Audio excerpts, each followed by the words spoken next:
Të nderuar përfaqësues të mediumeve. Që në fillim do të kisha dashur të cek që opcioni qytetar për Maqedoninë OQM me shqetësim i përcolli incidentet e fundit që ndodhen në autobusin 65 mes fëmijëve të përkatësisë etnike shqiptare dhe maqedonase.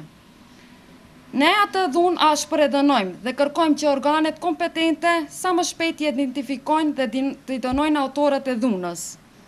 Ne të OQM-s e dim që çdo prind, çdo nën, gjatë viteve të fundit me frikë përcjell fëmijën për në shkollë, e frikëzuar nga kërcënimet për dhunë të mundshme nga njëra apo nga pala tjetër.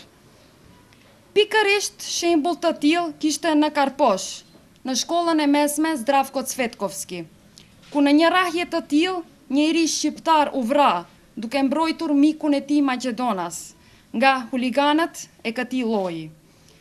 Ne të opcioni qytetar për Maqedoninë nuk duam dhe nuk do të lejojmë që të përsëriten incidente të tilla mes të rinjve.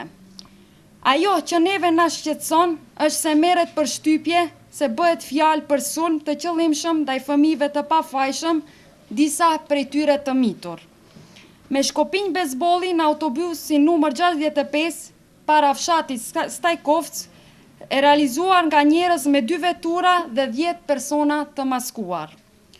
Ky sulm mund të çojë deri në pasoja serioze, në marrëdhënie ndëretnike, a veç ka dëme të tilla, të cilët shihen në gjuhën e urrëties dhe kërcënimet që përhapen në rrjetet sociale. Apelojmë te të gjithë prindërit të ndikojnë butësisht ndaj fëmijëve të tyre, sepse urrëtia sjell vetëm gjëra të këqija. Nga ajo se si është edukata familjare, sa jemi të kujdesshëm ndaj fëmijëve tanë, varet edhe sjellja e tyre jashtë shtëpisë. Për atë, opcioni qytetar për Maqedoninë OQM insiston që një pjesë të përgjegjësisë për prezantimin e këtyre problemeve ta bartin vetë prindërit.